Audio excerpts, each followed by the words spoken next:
in the matter between Berning Ntlemeza and the Minister of Police, case number 23199 of 2016. I appear for the applicant. I can be over the respondent. As I've undertaken yesterday, I've drafted a short judgment which I'm going to read into the record. This application was brought on an urgent basis. Due to the nature of the matter, I had full argument in order to be able to make an appropriate decision on the agency. The applicant seeks an order in the following terms. One, that he be granted leave to bring this application by way of agency in accordance with the provisions of Rule 612 of the Uniform Rules of this Code.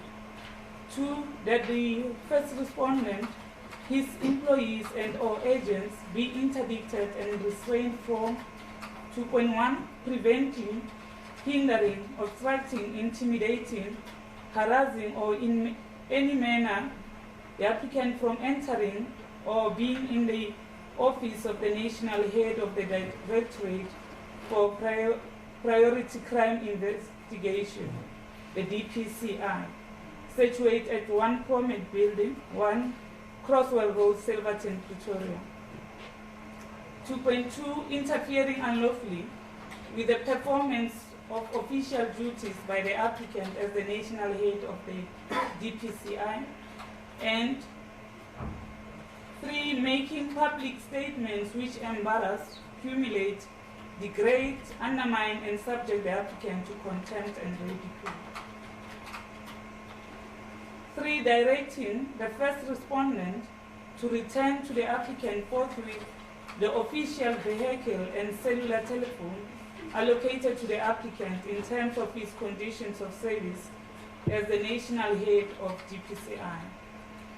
4, the respondent be directed to allow the applicant to remain in the official post of national head of the DPCI on terms and conditions not less favorable to those which existed prior to the granting of the order by the full court on 12 April 2017, enforcing its main judgment delivered on 17 March 2017, pending the outcome of the appeal to the Supreme Court of Appeal against the order granted by the full court on 12 April 2017, enforcing its judgment delivered on 17 March 2017. Lastly, that the first respondent be ordered to pay costs on the application de bonis pro pris, and the other respondents pay the costs only in the event of opposing the application. As a waiver background, on 17 March 2017, the full bench of this division, comprising of Judges Mabuse, Olopen, and Bakwa, reviewed and set aside the appointment of the applicant as national head of the DPCI by the erstwhile Minister of Police. On 12 April 2017, the same full bench dismissed the applicant's application for leave to appeal, and after dismissing the application for leave to appeal, the main application, the court granted the counter-application for enforcement of the court order under the circumstances where there was no pending appeal. In upholding the counter-application, the full bench order that, I quote, the operation and execution of the order granted by this court under case number 23199/16 on 17 March 2017 is not suspended and will continue to be operational and executed in full, whether or not there are any applications for leave to appeal and appeals, or there is any petition for leave to appeal in respect of this order.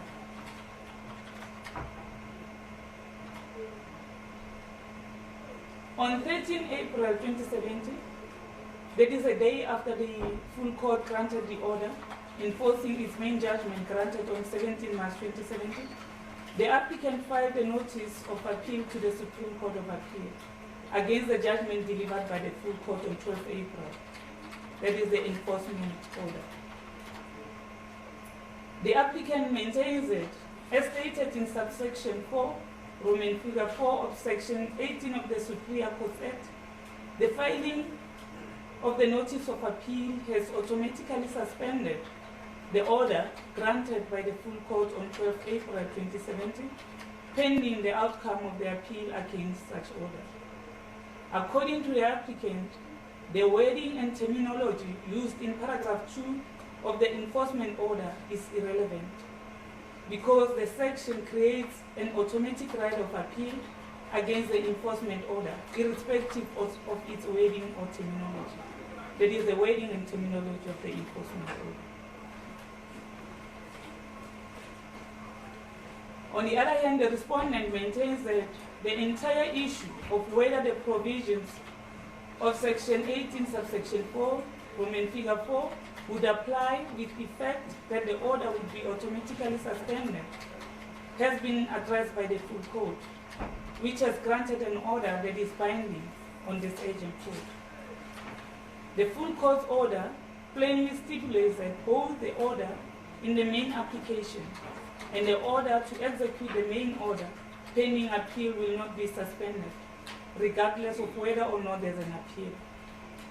Therefore, the respondent maintains it is not for this agent court sitting with a single judge to overturn a decision of the full court.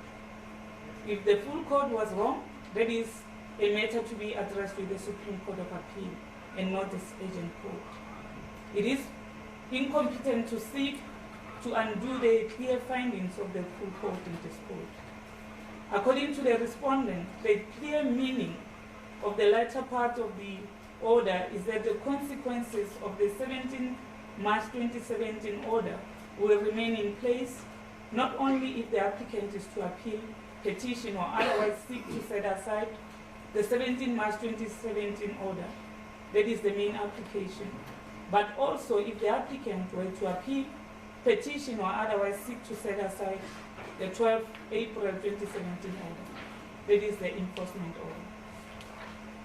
This much is clearly stated in the order by the full court using the phrase, I quote, in respect of this order, close quote. The respondent submitted further that whilst he understands the default position in respect of section 18, subsection 4, Roman figure 4 of the Act is that the enforcement order is suspended once an appeal is lodged. He submitted properly interpreted the order handed down by the full court on 12 April specifically altered this default position by recording that the enforcement order would remain in place even if it were to be appealed. For that reason, section 18, subsection 4, Roman figure 4 of the Act has no application in this matter. I agree with the respondent. The wording of the order of 12 April 2017 is very clear. I'm therefore satisfied that the words in issue, I quote, in respect of this order, relate to the order of 12 April 2017. The enforcement order was handed down after the full court had dismissed the application for leave to appeal the main application. In arriving at its decision on the counter application, the full court noted that it was not in dispute that in the severe judgment, the applicant was found to have been dishonest, dishonorable, and to have acted in bad faith and for ulterior motives. The court also noted that a petition to the Supreme Court of Appeal for leave to appeal against Judge Matojane's findings was dismissed and there was no further appeal against his findings. The court, as the full court, stated that in the light of the severe judgment, the applicant lacked the fitness and propriety necessary for public office and that he should not be permitted to continue as the national head of the DPCI. The court pointed out that the applicant's dishonesty and lack of integrity permanently disqualified him from being appointed to any public office. The court further stated that it cannot allow a person it regards as unfit for any public office to continue in high public office for one day longer than is necessary. And on regarding the issue of whether or not the full court was correct in granting the enforcement order, under the circumstances of this case, this court is not competent to pronounce on the issue whether or not the full court was correct in granting the enforcement order under the circumstances where after dismissing the leave to appeal. Moreover, the purpose of Section 18.4 is to prevent irreparable damage being done to the aggrieved party. In this application, the applicant stated that he will suffer humiliation, loss of reputation, and be deprived of the opportunity to work. However, he has failed to establish that such harm will be irreparable. In my view, the interest of justice in this matter far outweighs any harm that may be suffered by the applicant. Moreover, his appeal is scheduled to be heard by the Supreme Court of Appeal on 2 June 2017. On the issue of agency, the applicant is obliged to set out clearly the circumstances which render the matter agent. More importantly, he must state the reasons why he claims that he cannot be afforded substantial redress at the hearing in due course. The applicant contended that the matter was extremely urgent as envisaged by the provisions of subsection 4, Roman figure 3 of section 18 of the Superior Court Act. This contention is clearly misguided, as subsection 4, Roman figure 3 requires the court hearing the appeal, in this instance the Supreme Court of Appeal, to deal with this matter as a matter of extreme urgency. The applicant is currently earning his full salary, and further he's currently not performing any functions attaching to his employment, and has failed to show that he will suffer any serious prejudice by not having a work phone or a car provided by his employer. Further, as already mentioned, the appeal is already scheduled for hearing by the Supreme Court of Appeal on 2 June 2017.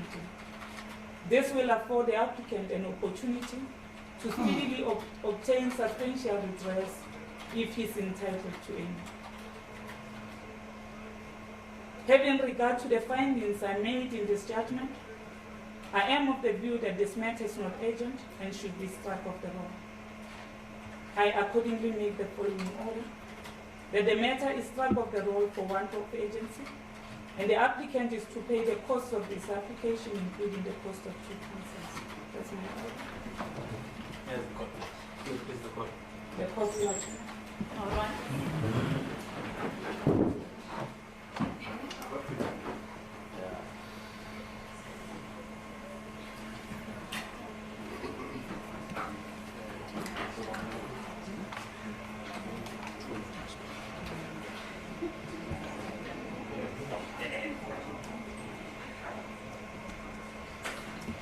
Good show.